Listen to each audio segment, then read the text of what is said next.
अस्सलाम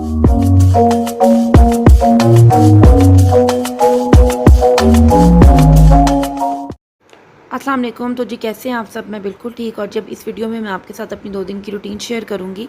मैं vlog upload करने में इसलिए लेट हो गई कि मेरी कुछ तबीयत ठीक नहीं थी और मेरा वीडियो बनाने पे बिल्कुल भी दिल नहीं कर रहा था। तो आज सोचा कि मैं वीडियो अपलोड कर देती हूँ। और दरअसल आजकल आपको पता है कि वायरस है, बुखार भी हो रहे हैं और गला भी ख़राब हो रहा है। तो बस इसी तरह से कुछ मुझे भी गले में पेन थी और बस मैंने अब शहद लिया है और बच्चों को भी दिया है। तो मैं यही देख रही थी और आपको भी दिखा रही हूँ और मुझे बताइएगा कि क्या ये बात है।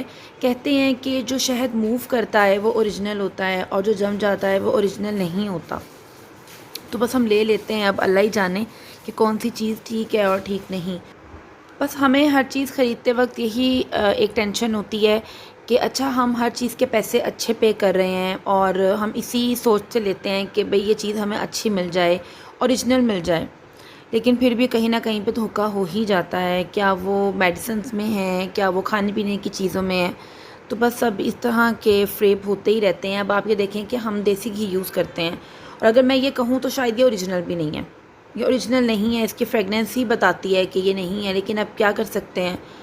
और इसी तरह मुझे सब कहते हैं कि बच्चों का मिल्क चेंज करो, इन्हें फ़्रेश मिल्क पे लेके आओ, क्यों तुम इन्हें कंपनीज़ के मिल्क देती हो, ये ठीक नहीं होता, पाउडर मिल्क से अवॉइड करवाओ।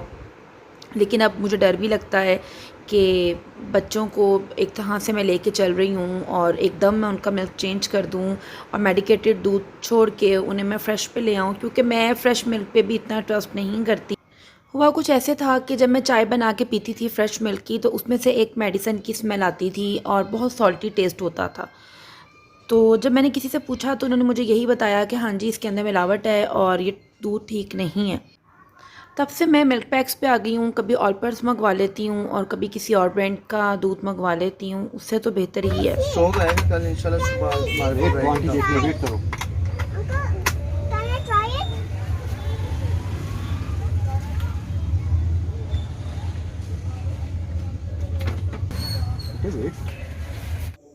अब जी यहाँ पे मेरा नेक्स्ट डे का व्लॉग स्टार्ट हो चुका है और बस अब मैं मलिहा को लेके आई हुई थी टॉय शॉपिंग के लिए। तो बच्चों को मैंने महीने में 1-2 बार टॉय शॉपिंग करवानी होती है, क्योंकि बच्चों को इस तरह से अपनी शॉपिंग करने की आदत होती है, अपनी चीज़ें सेलेक्ट करने की आदत होती है। बस ये भी बच्चों की ट्रेनिंग का ही हिस्सा है और इन तमाम चीज़ों के लिए अलर्ट रहना भी बहुत ज़रूरी है। आजकल तो बच्चों को स्कूल में भी हर दिन के हिसाब से लेके चलते हैं और हर दिन के बारे में बताते हैं। खैर से जब मलिहा स्कूल जाएगी तो बहुत सी चीज़ों का चेंज आएगा। अब 14 अगस्त पे मलिहा को इस बार पता चला है, जैसे जैसे होश आती जा रही है, कि ये 14 अगस्त है और मैंने बैच लगाना है, मुझे फ़्लैग लेना है। बहुत सी चीज़ें हैं जो बच्चों को वक्त के साथ साथ पता चलती हैं और माशाल्लाह से जी बहुत खुशी होती है कि बच्चा भी अब हर चीज़ को समझ रहा है। तो मैं देख रही थी माशाल्लाह बहुत खूबसूरत ड्रेसेस थे मार्केट में, लेकिन मैं फ़िलहाल अभी इस तरह की चीज़ें बच्चों को लेके नहीं पहना पाती, क्योंकि इसमें फैब्रिक का भी इशू आ जाता है। नायलॉन होती है, इसी तरह से कॉटन भी कुछ ठीक होती है, कुछ नहीं होती। खुद से फैब्रिक लेके तैयार करवाना ज़्यादा अच्छा होता है, उसमें सिलाई भी बहुत अच्छी हो जाती है और डिज़ाइनिंग भी बहुत अच्छी हो जाती है। तो इंशाल्लाह मैं नेक्स्ट ईयर से ये वाला काम भी ख़ुद ही करूँगी। और बस जी अब बहुत सी चीज़ें बदल गई हैं और हमारे टाइम पे तो 14 अगस्त की रौनकें ही कुछ और होती थी। अब वो चीज़ नज़र ही नहीं आ रही थी, हम पूरे घर को डेकोरेट करते थे। अब वो चीज़ें बहुत कम हो चुकी हैं, अब बच्चों में वो चीज़ नज़र ही नहीं आती। तो बहुत सी चीज़ों का अब चेंज आ चुका है और पता नहीं आने वाले वक्त में और क्या कुछ चेंज होगा।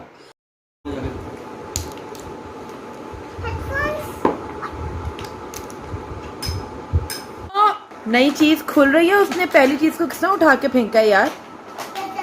पहले मुझे दिखाओ, पहले मैं अटेंशन करूँगी। पीछे से खोलना पड़ेगा उस पेचकस के साथ।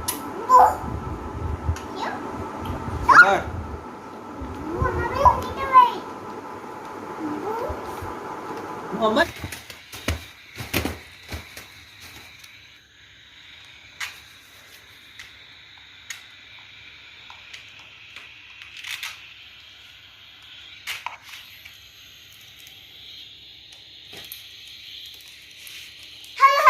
Hello hello hello hello.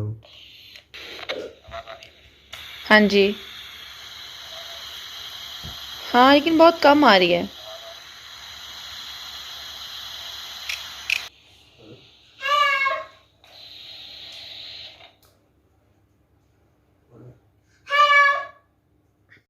Sam, I was picking the tiger music.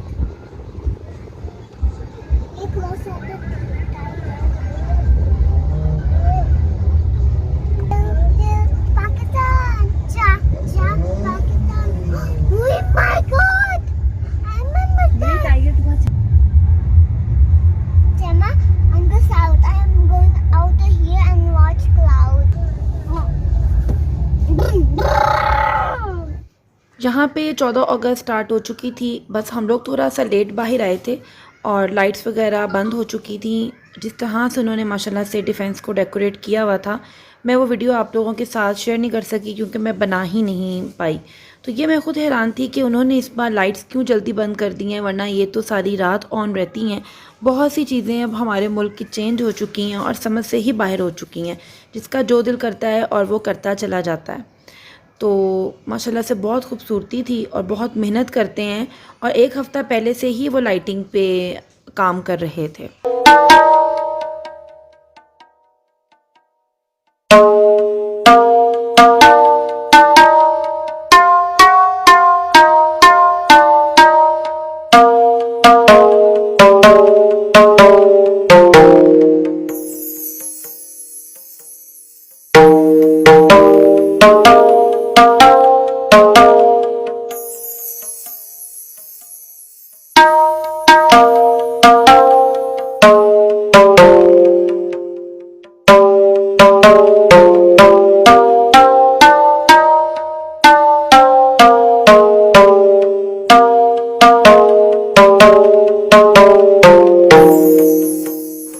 माशाल्लाह से 14 अगस्त की बहुत रौनक होती है और सबसे ज़्यादा रौनक लड़के ही लगाते हैं कि जैसे बस ये जो आज़ादी का दिन है ये इन्हीं का ही है।